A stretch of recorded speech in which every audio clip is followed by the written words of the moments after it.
আমি আশাবাদী এই রাজ্যে জাতি উপজাতি ইতিমধ্যেই দেখলেন মামাতা কী রেজাল্ট করলো।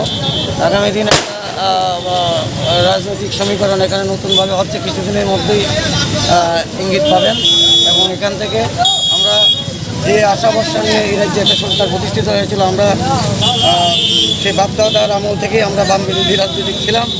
আজকেও সেই অবস্থাতেই আছি, কিন্তু এখন বুঝতে পারছি যে না, যদি সঠিক দিশা কেউ দেখিয়ে থাকে এই ভারতবর্ষের মুখে, তার নাম মমতা ব্যানার্জী। এবং আগামী দিন এই ভারতবর্ষের মূল সিংহাসনে বসবে মমতা ব্যানার্জী, এতটুকু বলতে পারবে। আচ্ছা, বিগত দিনে দেখা যাচ্ছে যে এত নির্বাচন হয়ে গেল, কিন্তু তৃণমূলের সে একটা প্রভাব ছিল না, কোনো ব্ল্যাক লিস্টিং ছিল না, কোনো প্রচার ছিল না, হঠাৎ করে আজকেই শুধু কেন প্রভাবিত? দিদির কোনো খামতি ছিল না।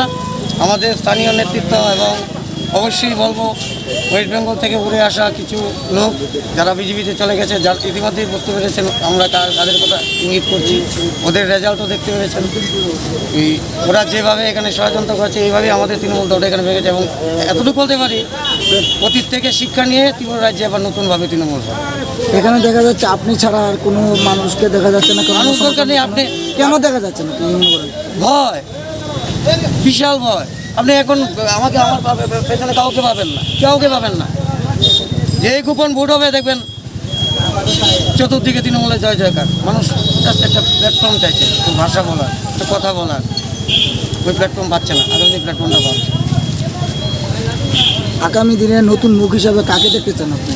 অবশ্যই নতুন নেতৃত্ব আসবে। অনেকেই আজকের এই দিনটার জন্য বসেছিল, তাদের একটা সমীকরণ নিশ্চয়ই ওরা করছে ঘরে বসে। বিভিন্ন নেতৃত্ব আছে ত্রিপুরা রাজ্যে। আমি ব্যক্তিগতভাবে কারোর নাম বলতে চাই না। খুব ভালো লিডার আছে, কিন্তু সঠিক গাইডেন্সের জন্য ওই সময় কিছু করতে পারেনি। কিন্তু নতুনভাবে অনুপ্রেরিত হয়ে আবার দলটা এখানে প্রতিষ্ঠিত। আপনার নামটা?